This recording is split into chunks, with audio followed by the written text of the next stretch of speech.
Hey, what's up you guys? Welcome to my channel. My name is Kylie if you're new, and today, yes, I'm reviewing the remake of Texas Chainsaw Massacre from 2003. Before I even begin though, I just want to make the announcement that now I am officially done with college. I'm done with my college career.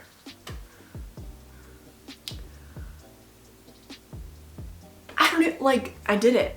3.5 years. Got my degree in film theory, film production. Got my minor in creative writing. I did it. I kind of hope that I'll go back to school someday because I really like school and I really like learning. This is just a really surreal moment. Kind of wanted to share it with you guys because a lot of you have been with me for the better part of this year and I just can't believe that 2020 is coming to a close. I can't believe my college career is coming to a close. So yeah, emotionally that's where I'm at today. Anyways, on to the review of Texas Chainsaw Massacre from 2003. This movie only received a 37% on Rotten Tomatoes, and here's the synopsis. In this remake of the horror classic, a group of young travelers comes across an isolated rural home while driving through Texas. Unfortunately for them, the decrepit house is the residence of a family of deranged backwoods killers, most notably a hulking masked brute known as Leatherface, who begins to hunt the stranded youths down. Will any of the friends survive the nightmarish ordeal? As always, I'll get into some fun facts and then I'll get into my spoiler-free review before I get into my spoiler-filled breakdown. John Larroquette was pretty unknown when he delivered the opening narration of the original Texas Chainsaw Massacre movie, and despite becoming a fairly distinguished actor in the years since, in 2003 he still agreed to reprise his role as just the opening narrator. Apparently, Erica Learson screamed so loudly during her scream test that other people in different parts of the building called the police because they thought a woman was being attacked. There's an homage to the original Texas Chainsaw Massacre in this movie with Erin's knife. When she pulls it out, she said that she got it from her brother, and in the original, Sally did get a knife from her brother Franklin and she never ended up giving it back. Another person that returned for this movie was the original cinematographer Daniel Pearl. Andrew Briniarski ate a diet of white bread and brisket in order to put on weight for the role of Leatherface, and he got his weight to nearly 300 pounds. Briniarski is also the second tallest actor to ever play Leatherface, standing at 6'5.5". There is a scene with a possum in this movie, and in order to deliver the jump scares, the filmmakers had to reshoot this scene several times because almost every time they shot it, the possum ended up looking more cute than threatening. This movie is banned in the Ukraine by the Ministry of Culture. Apparently, Kirsten Dunst, Katie Holmes, and Jessica Alba were also considered to play the role of Erin, but of course Jessica Biel got the role. The character of Kemper shares the name of the American serial killer Edmund Kemper, who murdered 10 people between 1964 and 1973. And finally, the famous film critic Roger Ebert,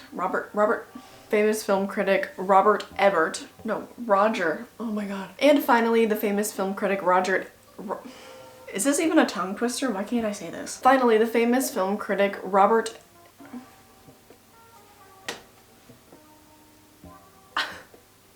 Roger Ebert, the famous film critic, gave this movie a 0 stars rating. I don't know why I couldn't say that. Okay, now for my spoiler-free breakdown. Do you want to know the very first note that I made of this movie while watching it?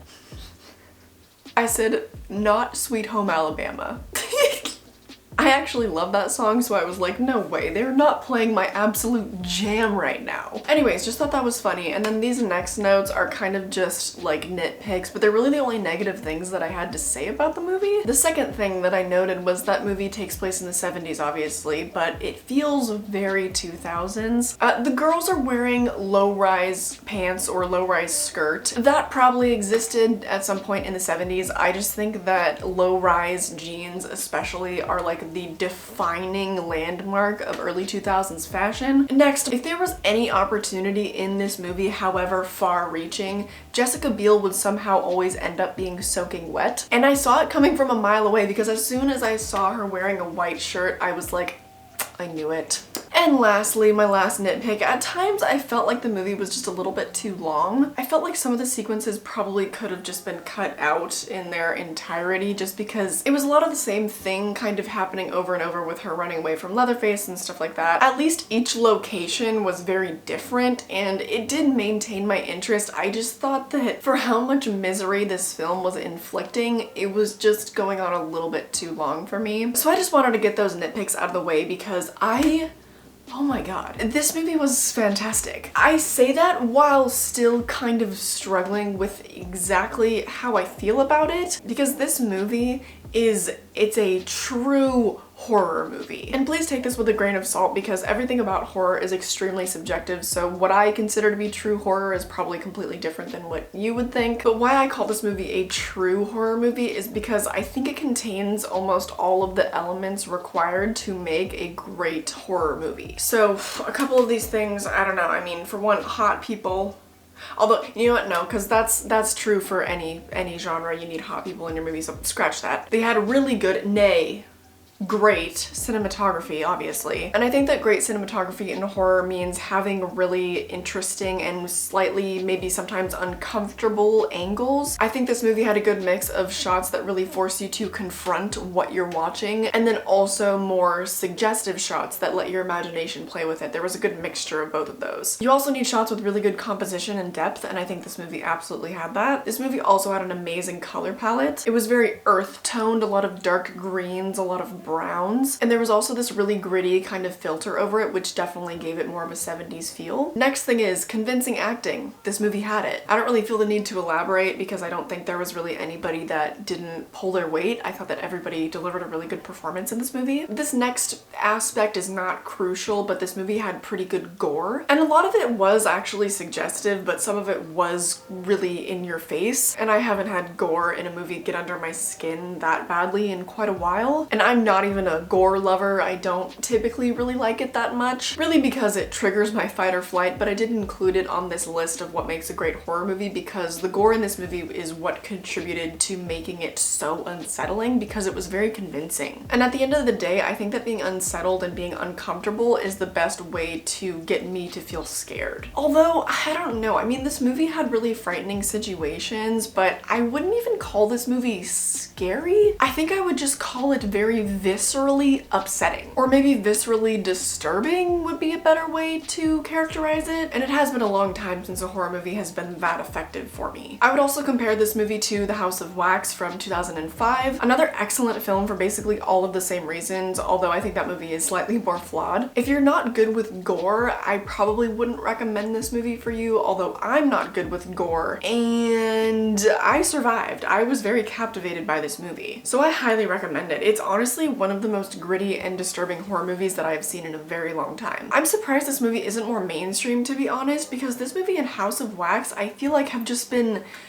lost in the sauce. They've been drowned out by all these 2010s movies that rely on a lot of jump scares. And I think other good early 2000s movies have also been drowned out by these really big new franchises and stuff. But the early 2000s was truly a great time for horror, and I don't really think they're doing it like they were anymore. So I highly recommend it, but prepare to be very uncomfortable in this movie. And I also want to give a trigger warning for side if you are someone that needs a trigger warning for things like that. But if you're not triggered by such things, I think this is a movie that every horror fan needs to see before they die. I think it was amazing. And this is also one of those times where I actively want to fight the film critics that rated this movie. I mean, it's at a 37%. Just wanted to read off a couple of these reviews. Inspired by a true story, presumably adds to the sordid thrills. Maybe we should look forward to entertainments about Nazis torturing children. Jonathan, someone just said this. A top critic on Rotten Tomatoes said that. With their free will, they chose to put that on the internet. He's bad for that, right? Like, I don't know how to respond to that. This next one by Felix says, this poor mediocre remake brings nothing and adds nothing to an already classic film. I just want to touch on this one because this movie is extremely different from the original. I think it's wildly inaccurate to say that it doesn't add anything because the story is almost completely different. I think that just because in concept and the fact that they had Leatherface, that's really the only thing that it ties it to the original. In all other ways, it's very much its own story. Every major plot point in the film, they switched up. Maybe not in a big way, but in some ways, they made really drastic changes. So however he felt about the movie, whether he enjoyed it or not, that is just a completely inaccurate statement, regardless. And let's talk about this, right? Because now I'm professionally taught. I literally Like, I have my degree, right, in film theory. God, how crazy is that? But anyways, so I received a pretty similar education, I'm sure, to a lot of critics. And it just blows my mind every time that they fail to look at horror films as an art form. A lot of the complaints about this movie are like, it was just a gory mess. It's like they don't even really care about the intention of the filmmakers, because even if I don't enjoy a film, I can appreciate when a film is well done. There are certain movies that are critically acclaimed that you're not necessarily supposed to enjoy, but they are supposed to evoke different kinds of emotions, and the purpose of horror is to invoke fear and discomfort. And I just feel like a lot of critics can't really put their emotions of their enjoyment of the film aside to actually critically review and analyze it, if that makes sense. I hope you get what I'm saying. Because if I graded this movie on how uncomfortable it was and how much I wasn't enjoying it at times because it was successfully making me feel,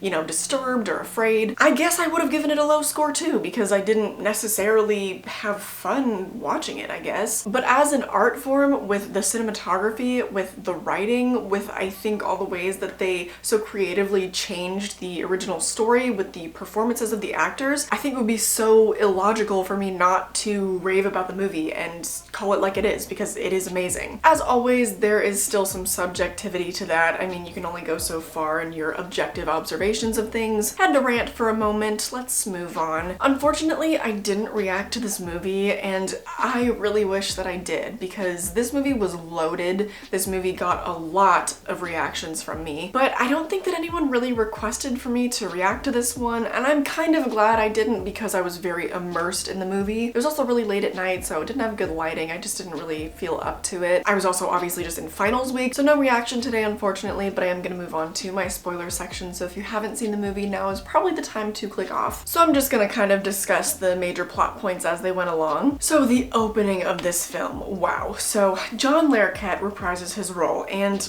it's a blessing. I think these opening credits were amazing, and I honestly felt like it was kind of a step up to the original. What I love about the original's opening is that it felt very experimental. It was kind of hard to gauge exactly what was going on, and I love that, but I honestly think that in the remake they stepped it up a bit, but they both definitely captured the same energy, and I think it's because the music was the same. Was the music the same? Because I feel like I felt a pretty equal amount of unsettled by the score in both this one and the original. And it was so familiar, so please, I didn't happen to look this up, so like if one of you guys wants to let me know if the score was the same, just sound off in the comments. Sorry, one other nitpick that I had that is just really funny, like I don't think it's a bad part of the movie, quite the contrary actually, because I thought it was hilarious. So in the beginning, Erin says no thank you to the joint because she says she's nauseous, but cannabis helps people with nausea. Obviously, if you have too much, it can have the opposite effect, but typically it helps people with nausea. She also threw the joint out the window, which just was painful because any self-respecting smoker would not waste perfectly good weed. And then they said that they had 2 pounds of marijuana.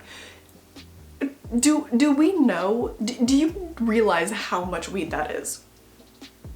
So if we break that down, right, that's 16 ounces per pound, and an ounce itself can go anywhere, like, it can be upwards of, you know what, okay, whatever, never mind. In the 70s, I know that things were cheaper, but 2 pounds of weed.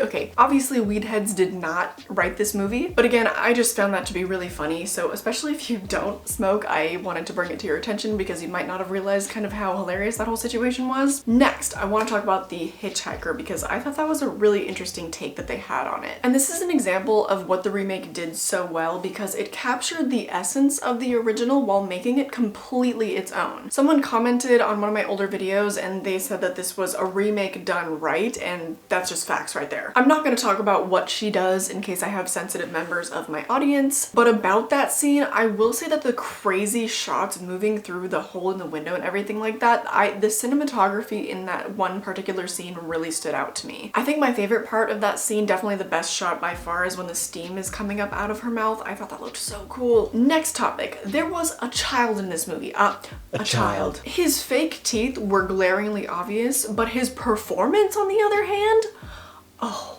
this is what I'm saying about this movie just being able to completely stand alone from the original. Despite being a remake, they just got so imaginative with all these new elements that they brought in, like the child. Or they just took the original concept, but then they made it 10 times more gritty or disturbing. For example, let's talk about the guy who got his leg chopped off and then was put on the meat hook. And then, Leatherface took a big ol' scoop of salt and just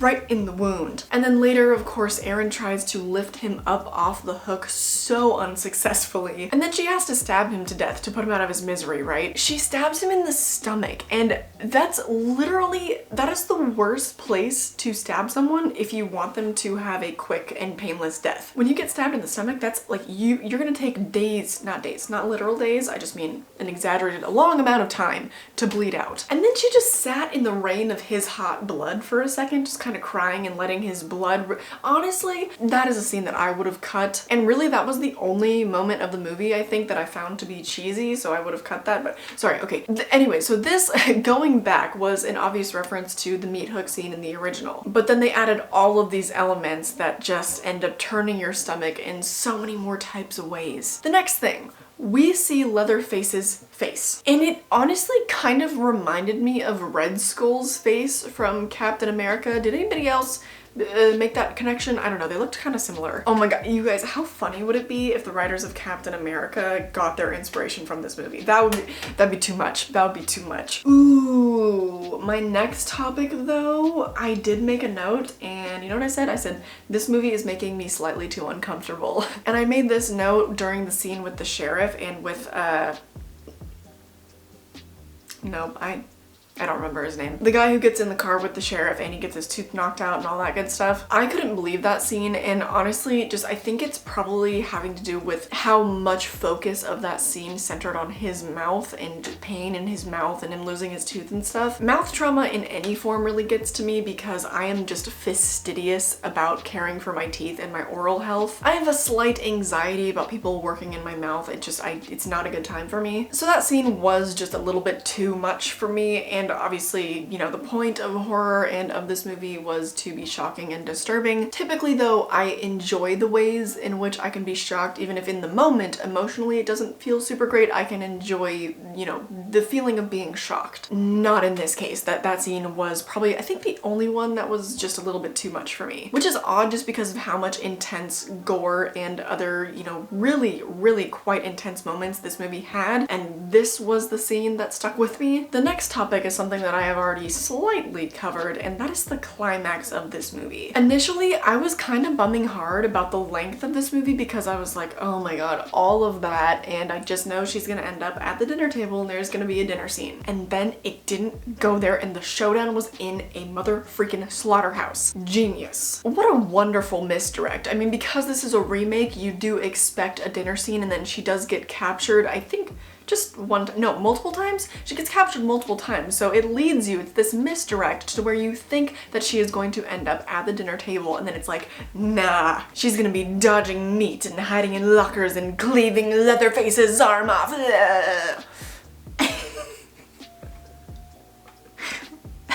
Sorry. On that topic, another effective misdirect that they had in this movie was when you thought she was going to be in the truck, but then she was actually hot wiring the sheriff's car, and then she ran him over. Multiple times. She was a smart and resourceful final girl, and I love that for this movie. I think that Jessica Biel gave a truly top tier performance, and I am so glad that even though they had other prospects for the lead role in this movie, they went with her. I cannot really envision it being anybody else. I thought I didn't have any complaints really about her performance at all. So she was absolutely the highlight of this movie, as well as, of course, Leatherface. He was a domineering force, standing at 6'5.5", and I think that his mask was probably my favorite by far. Let me know if you want me to make a ranking video for Leatherface's masks. I did do that with Michael Myers masks in the past, and you guys seem to like that video. So he also had amazing mannerisms and movements. He was just such a brute, and also when he yelled, it wasn't like whining or wailing. It genuinely, they were like hearty, big gruff dude yells, and they were appropriate. And he got a taste of his own medicine in this movie because he got his arm hacked off. And I thought that that added an entire new level of just rage and misery to him. And finally, I want to end this discussion with a little twist that we got in the end credits with Leatherface. You think the movie is over and then it's not. I loved it. I mean, amazing, right? The police didn't secure the location adequately and then they got killed. I just thought it was the perfect, like, the perfect seasoning on the ending of this movie. Again, I will fight the critics. I really will. But that does it for me today. I definitely recommend this movie. Just be warned, it's very intense. It's gory, it's just downright disturbing. Let me know if you want me to make a full comparison video because I have been wanting to start my series of comparing original movies to their remakes. I did this with Ring You and The Ring, and then I was going to do it with It and then the It remake, but that has all kind of been pushed back because other types of content that I've wanted to do have just kind of come up. So let me know if you want a comparison video as part of this series. I'd definitely be open to doing that. I'm now very excited to watch the 2006 prequel, right? I think you guys mentioned it was a prequel. Very excited for that. If you're new here and you made it till the end of the video, I really do hope that you click subscribe. I post 3 days a week, every Monday, Wednesday, and Friday at 5 p.m. Pacific Standard Time. I also have a vlog channel if you want to check that out. I'll link that down below. And I'm sort of considering maybe starting a Vlogmas maybe in the latter half of December. I know people typically do it for the entire month of December, but I just finished with finals. I want to take just a little break, you know, before I swamp myself with all of that again. So anyways, I produce content on a very consistent basis. You get a lot coming from me, so please do subscribe. If you'd like to follow me on social media, all of that will be linked down below. I am on Depop, Twitter, Instagram, Letterboxd.